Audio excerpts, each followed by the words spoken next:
Hello everyone and welcome to another New World video. My name is Brian if you're new around here, but today we're going to just jump into the patch notes. This is patch 1.9.5, which will go live tonight or early in the morning tomorrow, depending on where you are in the world. Standard rates and times apply in this case, so it's going to be 1 a.m. June 14th for me as the Tech Central folk. Otherwise, if you are in the Pacific time, that's 11 p.m. tonight. Roughly 1 hour downtime. Now, this is a couple of things. There's some interesting aspect of the patch notes and that I'm really curious about your thoughts. We'll go into that in just a second. The other aspect of this is that the first part of this patch notes feels like an ad. Typically with updates, we do see that them adding new things to the store, but like if we just kind of scroll through it, you'll see lots of different emotes that are all firework based. No problems for me at all, but you can see here these are roughly going to cost you 1,000 each, or there's a 10,000 pack, or there's a 25,000 pack. 25 bucks to pick up all the different emotes, the firework variety show pack, etc. So note that is something that's I haven't seen them do in the patch notes before, but I did want to highlight it because that's really where we get into the true patch notes themselves. As I am a sucker for emotes, I will be purchasing these emotes anyway. That's just my plan.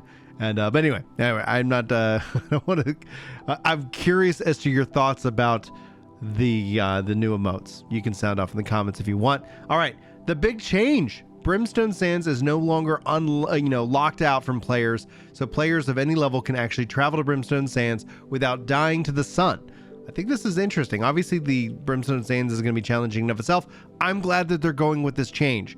Honestly, my concern for the game in its long run is that it pushes too hard into vertical content. You have to do X before you can do Y, before you can do Z. And at some point, they have to make X and Y so much easier because everybody's at, well on and well past it. And so there's nobody left to do it. So these are all design problems and challenges that the team will have to face in the future. But ultimately, having this open as an open zone, you don't have to hit 60 to go there. I'm all for it. Obviously, the zone can fight you back. It can be dangerous. That could be kind of the downside. I don't like that, but at least they didn't make it to where you had to finish the MSQ to go into Brimstone. Otherwise, you'd see a lot of frustration from me voicing that opinion. Anyway, other notable fixes. They fixed an issue that caused Reese to not appear in the indicated location, preventing MSQ progression. They fixed an issue that caused Jonas to not appear for players that had not completed the ritual quest before the Brimstone Sands release. They fixed the issue that Jonas's idle animation. They fixed an issue that triggered the incorrect tool animation from gathering. They fixed an issue that prevented players from salvaging Fury and the Spriggan gear for coin. They fixed an issue that prevented players from completing seasonal tasks associated with non-repeatable quests. They fixed an issue that prevented players from previewing the Griffin item skins. They fixed an issue that caused players to no longer see their character when transitioning screens in the main menu. So those are pretty much the updates, and we get a lot of cool firework emotes for this updated patch.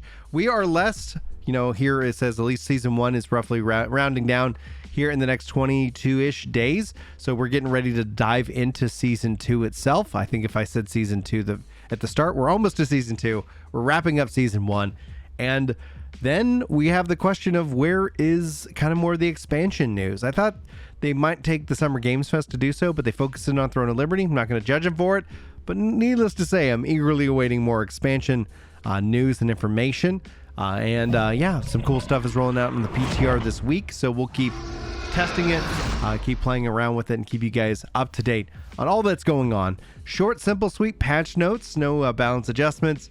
A lot of fireworks. So let me know if you're picking up any in the comments, and I'll just wish you guys all the best. Thanks for hanging out with me today. Hopefully I'll see you in the next video. But until then, take care.